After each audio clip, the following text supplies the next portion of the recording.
So I'm stalling to give you a second to get into the room, but please welcome with me Dennis Prager. Thank you. Thank you. Thank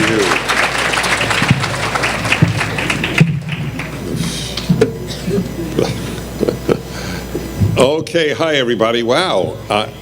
Normally the microphones aren't tall enough, so I'm very happy you can hear me. So I'm going to take my watch off, because you people follow a schedule, and I will follow it as well. Okay.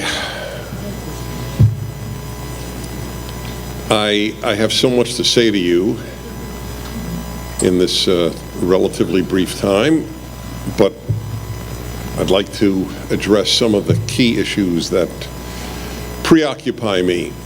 Let me begin with this. When I think about what I've done with my life, I realize that the single most important verb is explain. I've devoted my life to explaining. In a nutshell, most Jews didn't explain Judaism, most Christians didn't explain Christianity, most Americans didn't explain America. And if I had to sit down, you would know why I think we have a crisis. The left has entered the vacuum created by the lack of explaining on the part of the people who are entrusted with guarding our civilization, our unique civilization, Western civilization and American civilization. By the way, you heard me before, I have no hesitation with regard to blaming people who deserve blame, but I don't blame these parents. It started with the so-called, and I don't say that in any disrespectful way, but they are called the greatest generation. I think there were a number of great American generations, but the greatest generation had a motto. I remember it because it was my parents' generation. It wasn't true for my parents, but it was true for many. We will give our children, that is, I was the children, the baby boomers, we will give our children everything we didn't have. I began lecturing. I have a very, very, very, very odd life. I can't wait to write my autobiography. I was in public life speaking when I was 21. I have always been in public life. I have always been speaking. And I remember in my mid-20s looking at audiences of people my parents' age and saying, you did give us everything you didn't have. The problem is you didn't give us what you did have. I knew at 25 the problem, and that is the problem. They didn't give what they did have. They gave this next generation a college education, a great deal of material benefits, etc. But they didn't give what they did have, the religious framework, the American loving background, the love of liberty. They didn't give any of that. And so you ended up with my generation. When I was at Columbia, they spelled America with a K, as if it were a Nazi state. This stuff is not new. It's worse today, but it's not new today. The hatred of America and religious life started with my generation in the 60s, the baby boomer generation, because they weren't told what they needed to preserve. Most Christians still cannot explain Christianity, most Jews cannot explain Judaism, and most Americans cannot explain America. I write a weekly column, as I mentioned earlier. My last two columns, not the one that come out today, it's Tuesday is the day it comes out, but the last two were explaining conservatism. If you ask most conservatives to explain conservatism, they will try their hardest, they will be sincere, but they probably won't be persuasive, and I'm not sure that they would be all that rational.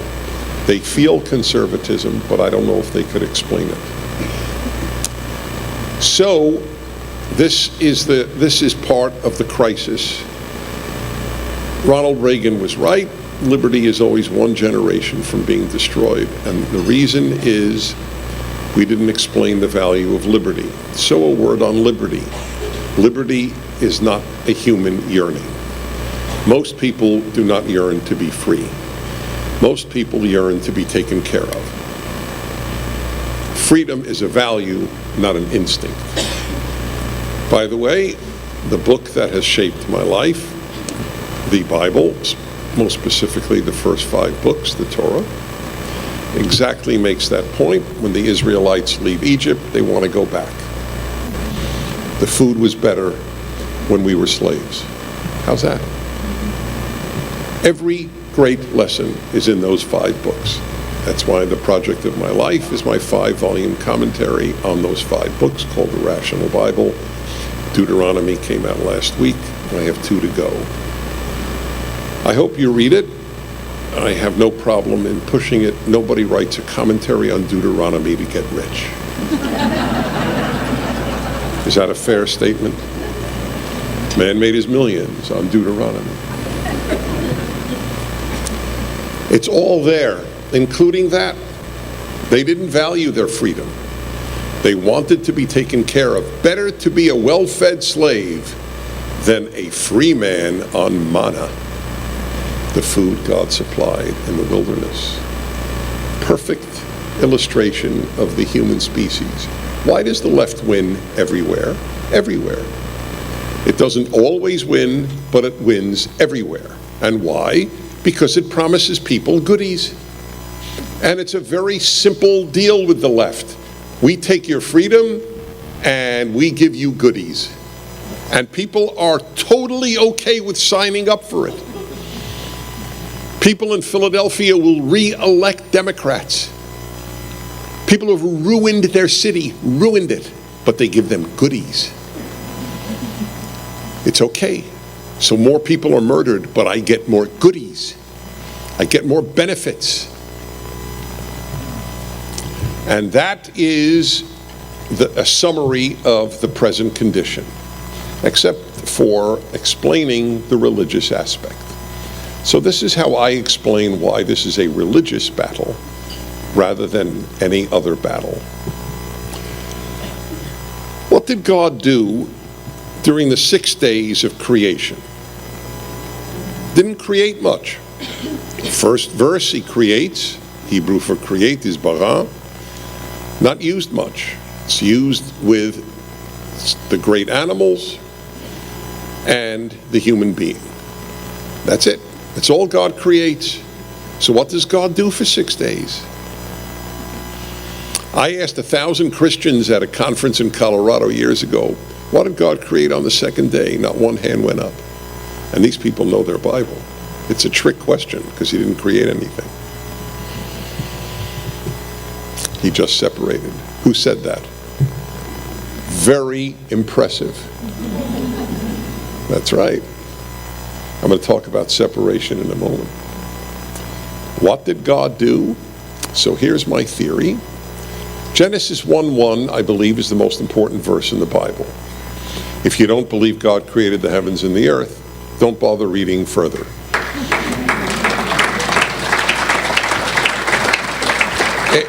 That's why it's the first verse. Just know it's all here because of God. And radical, unheard of anywhere on earth, which is why I believe it's a divine text, God created nature. In every other religion, God is part of nature. And we are reverting, by the way, to paganism today. We are not in a post-Christian world. We are in a pre-Jewish world, pre-Hebrew world, where nature is God again.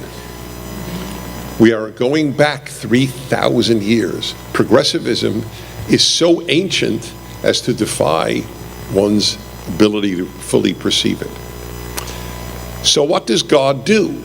Okay, so here's Prager's thesis on the second most important verse in the Bible, Genesis 1:2. Genesis 1:1 is number 1, and Genesis 1:2 is number 2. And the land, the earth, was null and void. A better way of translating is chaos. It was chaos. What did God do, therefore? God made order out of chaos. God spent the 6 days making order. You know what the left is doing? Making disorder. The left creates chaos. Men menstruate is chaos. That's exactly what it is. What God did, and what does it mean God made order? It's what she said, separations, or the word I use in my commentary is distinctions. Everything is rooted in distinctions. The whole divine order is distinction. God and nature, distinct. God and man, distinct. Man and woman, distinct. Good and evil, distinct. Life and death, distinct, unlike ancient Egypt, where everything revolved around death. The pyramids were tombs. It's all holy and profane. I remember as a kid, because I attended religious school till I half-day Hebrew, half-day English, intense religious education. And I was shocked at public cursing. I was never shocked at private cursing. I was shocked at public cursing, which had not been allowed in America until then. That is, the famous broken windows theories? If you don't fix the broken windows, you'll end up with rape and murder. That's exactly the thing with public cursing. The society that neglects the holy and celebrates the profane will end up with violence. The holy protects the ethical. It's one of the basic beliefs of my life, because there is no concept of the holy in our secular society, none whatsoever. As I pointed out, for those who think it's not significant, San Francisco a few years ago took a city council vote on whether to keep the laws against public nudity in effect. By one vote, they voted to continue it in effect, the laws against public nudity. And the reason was, it's not sanitary. So I asked my audience, again, my human laboratory, my listeners, my callers, give me one secular argument for retaining public nudity laws. Zero. There wasn't a call. Blank board. There are no secular arguments against public nudity. There are only religious arguments. We, unlike animals, are created in God's image. They may expose their genitalia, we may not. It is not holy. It is not sacred. We think we could get rid of the sacred. A few weeks ago when I said this on my show, said, give me a secular argument against incest. An adult brother and sister wish to have sex. Give me a secular argument against it. The only one is, oh, well, the kid will be mentally defective, but it's not true. It takes generations of this to happen. There are no secular arguments. By the way, just to give you an idea of how truth is not a left-wing value, it's one of my understandings of life. Liberals value truth and conservatives value truth. The left has never valued truth. All over the internet, you will find Dennis Prager comes out in defense of incest. That's right. Take a look.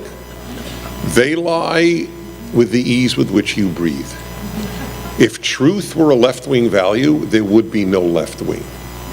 There would be liberals, there would be conservatives, there would be no leftists. That was a good example. Anyway, my whole point was, you think you can have a good world that's secular? You can have good individuals who are secular.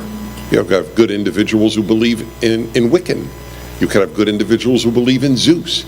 The individual is not the question, it's the society. And we're not going to have a good society in the post-Judeo-Christian world. So God makes distinctions. The left abolishes distinctions, and therefore we return to chaos. The most obvious is the male-female distinction. As it is written, God created Adam, the human beings, Zacharu Nekeva bara otam, male and female, he created them. Doesn't say male and female, he created animals. It's true though, but it's not important. God is saying in Genesis, this distinction is really, really important. And that's why they want to destroy it. Their aim is chaos. They don't even know their aim. That's the irony. They don't know their aim. They only function as a vehicle for chaos and ultimately for their having power. I realized that the religion and God were the central issues. I told you about my article. I'll tell you how it happened. So I was doing my graduate work at the Columbia University School of International Affairs, and I was being taught a lot of nonsense. I was taught men and women are basically the same, and this was the 1970s. This is not new, as I said. It's gotten worse, but it's not new. I was taught that the US and the Soviet Union were moral equivalents. That was my field of study. I learned Russian to read Pravda. I went to the Soviet Union a few times. I went to communist countries in Eastern Europe multiple times. That was my field of study, communism and the Soviet Union and Eastern Europe. And I was taught that America and the Soviet Union were two superpowers battling for hegemony. It wasn't the battle of freedom versus tyranny. It was a battle of two superpowers, each there to protect its empire. That's what I was taught at Columbia. So I was going a little nuts because I was the only one, except for one other who was also a religious Jew. I was the only one that I knew, I don't believe I was the only one, but the only one I knew who had different values from the rest of the kids and teachers. And I didn't care. It was okay. I mean, I cared for the society. I didn't walk around depressed. But I was very puzzled. Why are bright people teaching me nonsense? This really puzzled me. And then I had the only epiphany of my life. Let me explain. I never had a theophany. God has never appeared to me. Although I believe God speaks to me every time I pick up the Torah, those 5 books, but God has never appeared to me. I never had a theophany. And I had only one epiphany. What's an epiphany? Something strikes you like lightning out of nowhere. And I had it once. Then at Columbia, walking around the campus on 116th and Broadway in Manhattan, and all of a sudden, a verse from the Bible in Hebrew came to my brain. I had not said it since 2nd grade. In the first 3 years, kindergarten, first and second of my yeshiva, we said this every day. For whatever reason, we didn't resume it, or I don't know, I didn't remember it. So it came to me, here I was 20 years old, 21 years old, and I had not said this statement since I was about 7.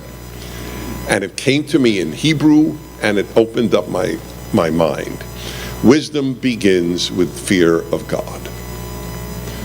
And then I realized there's no wisdom at Columbia because there's no God at Columbia. And that's when 2 and 2 became 4 and really set the agenda of my life. No God, no Bible, no wisdom. And wisdom is the root of goodness, not good intentions.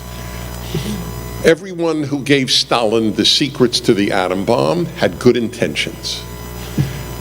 They believed in communism, a society where each will get according to his needs and give according to his ability. They believed in good things. You have a senator like that, a person who believes in foolish ideas. He may be a sweet man for all I know, but you know what? The number of sweet people who have destroyed societies is very large. Just so you'll know that. I learned this not here. I learned it in Minnesota. I've been to Minnesota about 25 times, and one of the things they speak about in Minnesota is Minnesota nice. And they're right. People in Minnesota are nice. And they're stupid. They elect very, very bad people. By the way, you could say that about California. It's not an insult. Yes, it is an insult, of course. To say you're stupid is an insult. Not everyone in Minnesota. Minnesota is one of the top 5 states for PragerU donors. I'm very grateful to Minnesota. But they know what I'm saying is true. Their nice neighbors vote for very bad people. You think everyone in Chicago who votes for their mayor is a bad person? And they're not. They're not. Nice is nice and wise is wise, and the two have nothing to do with one another. That is why people are so confused about Donald Trump. He's not nice, but he was a great president, and I don't care if he was nice.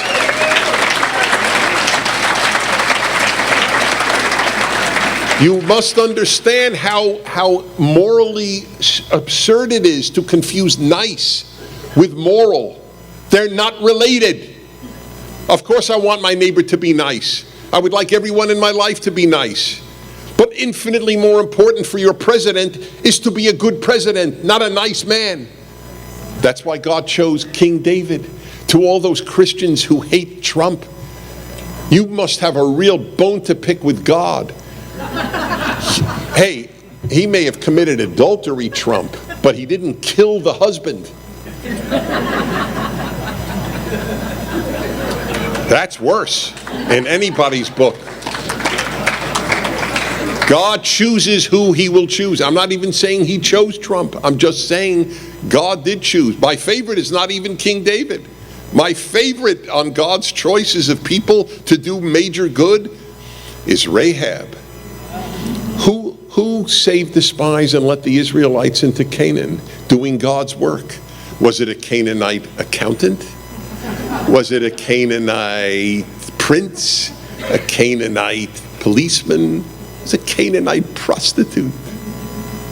I love it. I love it. God is teaching a lesson. I use sinners to do a lot of good. So don't think that personal sin disqualifies you from doing great good. Nice is nice and good is good. Big lesson. So I don't care if Trump is nice. I care the fact that there was the lowest black unemployment rate since rates were ever adjudicated in America. Why does that not matter to the average black? Why doesn't it matter to the average white Democrat? It doesn't matter because they're so preoccupied in their immature way with Trump's personality. God, is that pathetic? Let me ask you a question. As I said, for 4 years when he was president, a loved one has cancer, and you have 2 oncologists to take care, and you have to choose one.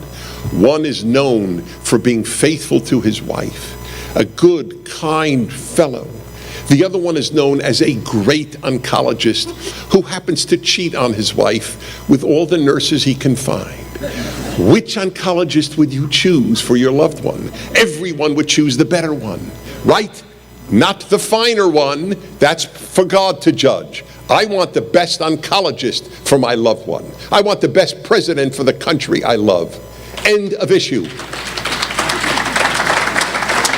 Why isn't that obvious? Why isn't it obvious? Because people have no wisdom. They think nice matters, but if they read the Bible, they know nice isn't the issue. That's really important stuff. But we are in the post-biblical age, we're in the post-wisdom age, and so people know nothing. And the best educated are usually the most foolish. Here's another great challenge. Okay, I'll give you 5 minutes. I'll have a cup of coffee and come back. That was rhetorical. I'll stay here. But name me a wise, secular institution. No, I'll give you 30 seconds to think. It doesn't exist. I'll give you the answer. There is no secular institution that produces anything but stupidity. And the greatest example is the most secular institution, the university, the mother of stupidity in our society. Men Give Birth had its origins at the university. America Systemically Racist has its origins in the university. Every giant lie and idiocy has its origins among the intellectuals, nearly all of whom were secular. Are there some wise secular individuals? Of course there are. Are there stupid religious people? Of course there are. But I'm talking about institutions. That's a pretty big challenge. Sending your kid to college is sending them to a place of idiocy. They may survive. They may. That's true. But they may not. My favorite question, because it's painful but important, whenever I meet a couple and I have more than 5 minutes with them, I say, may I ask you about your family? Of course, they always say yes. So how many children do you have? So 2, 3, 4, that's the usual. What's your batting average on your kids retaining your values? The average is 50%.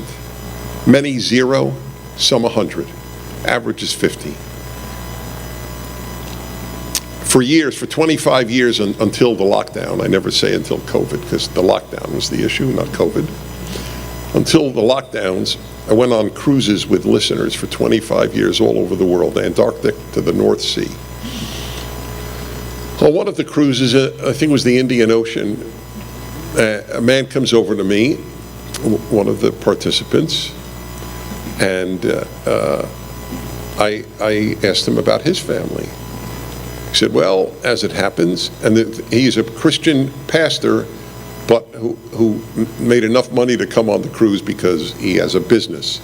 His business is not his pastoring, his business is his business, but he's a pastor.